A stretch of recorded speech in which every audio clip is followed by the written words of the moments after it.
Hello, friends. So, today the topic is why the British came to India. What was the sole purpose of the British? You see, we all know that the British came to India only for the purpose of business and doing business and to earn huge profits. India was a hub of resources at that time. So, the Britishers came to India only for profit. So, before starting the topic, we must know some concepts which are associated with the topic, and it's going to be very, very interesting. Now you see, this is the map of Africa. This is the map of Africa, Europe. Here it is the Europe, and you can see it is our India. Now what is this? You can see the Cape of Good Hope. Okay. So earlier the Cape of Good Hope was not known to many, but in 1488, what happened? A Portuguese explorer discovered this point, Cape of Good Hope. When the Cape of Good Hope was discovered, it was easy for the Portuguese and other explorers to make establishment with India and other eastern countries. Okay, so you can see here in the notes I have written that in 1488 Cape of Good Hope was discovered, and because of this there was establishment of trade with the eastern countries and India. Gradually the European countries, so when other European countries also got to know about this, and they also came from long from here, and from here they used to do trade with India and other eastern countries. Okay, so now coming to the topic, this is just a basic introduction that why the Britishers came to India. We all know that the Britishers came to India only for business and to make profits. They started the process of coming to India from 1600 itself, but it took them long years. It took them around 8 years to come to India. And what they used to trade? What are the goods which are associated in the business? The goods were spices, cotton, saltpeter, and they used to import Persian horses like that. And we all know that India was very rich in resources at that time. So the Britishers were very eager to come to India for trade of all such goods. Okay. Now see, for more profits, the Britishers were engaged in politics with the local Indian kings. Okay. So gradually, when the company became very means powerful at the time, um, how they became powerful? They by diplomacy and other relationship with the local kings. So now, before coming to India, means like there were some group of Britishers who had the idea of forming a company to do business in India, and the name of the company was British East India Company. The name of the company was British East India Company, and it was established in 31st December 1600.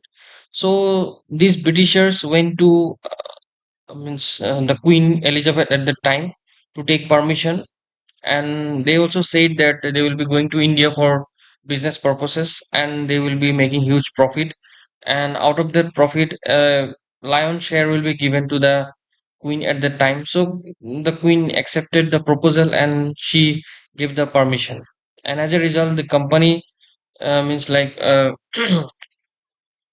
started its voyage to India. And also one thing we need to note that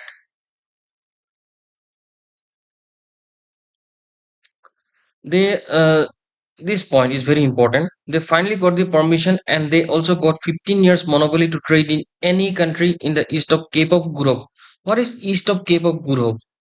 This part, this part is the east of Cape of Good Hope. This part from here to there, and west of Strait of Magellan. What is the Strait of Magellan? This is the Strait of Magellan. From this part, only British East India Company can do business in this part, and no other Britishers can do business in this part. You see, France can do because they belong means they means it was a other country.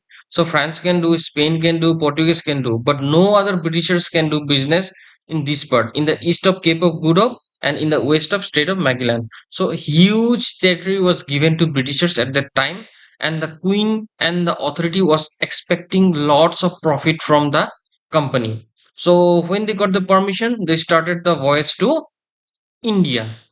See, they started the voyage in around 1600 and they reached India in 1608. Why the company took around 8 years to reach India? You see, earlier, means before British, there were lots of other European powers stationed in various places in these water bodies, and they had many special fights. They had sea fights, they had other fights, and somehow after 8 years, the British somehow managed to come to India. So when they managed to come to India, you see, they faced Jahangir.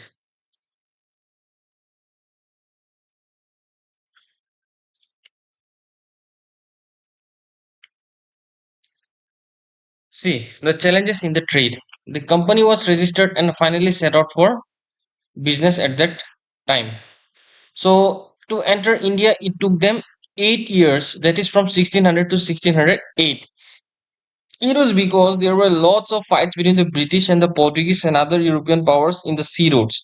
So finally, when the Britishers managed to reach India, they faced another challenges. It was Emperor Jahangir who did not give them permission to do business in India. So now if the company needs to make profit, then they must have to convince the Mughals. You see, the Britishers were coming by these ships, and when they came, they faced Jahangir, and Jahangir did not give them permission to do business.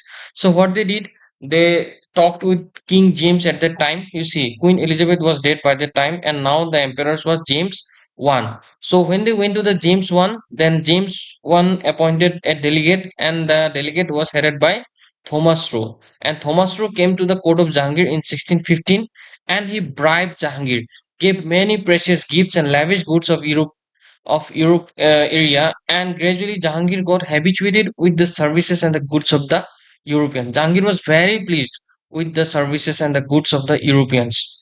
So when Jahangir was pleased, then obviously he'll be giving the permission to the British. So he finally gave the permission to set up factories in Surat and and to trade in the rest of India. He also said that he will be giving protection to the British, so the Britishers were now free to do business. Now, so when they got the permission from the Jahangir, from the Emperor of India, then they set up many trading posts in Surat in 1619, trading post in Madras, trading post in Bombay, trading post in Calcutta, and they made various other factories also. By, you see, there were around 23 factories by 1647. Okay. Now, I already said that what are the products which are exported from India? From India, cotton, spices, tea, and saltpeter was exported, and imported was, what are the things which were imported? That were Persian horses and coffee. Okay. Now you see, they build many factories. They build around 23 factories. Now, what is a factory? You see, in the question, it may come there. What do you mean by factory? Factory is nothing but it's a building which is used as a godown to store goods, and there were various guards stationed there. Okay, soldiers and guards were stationed there, and goods were stored. And the three forts, especially Fort William in Bengal, same forts. This is the Fort William. This is Fort William in Bengal. This is Saint George, and this is the Bombay Castle, and it is heavily fortified. These three are okay. Now see, they were doing business for a long period of time in India. The British East India Company made huge profits. Now the the Mughals, what happened? After Jahangir, who came Shah Jahan, and after Shah Jahan, who came Aurangzeb. Now, after the death of Aurangzeb, all the other kings were very weak. Okay, and one of the king was King Farrukhshir. When Farrukhshir came to power at the time, Farrukhshir abolished the custom duties. Okay, now why he abolished that? That is other topic. We'll discuss it further later on. But Farrukhshir abolished the custom duties. So when the custom duty was abolished, the British did not have to pay any kind of tax to the Mughal at the time, and as a result, they made huge profit. Okay, so with this, the topic ends. Now, like, comment, and subscribe, and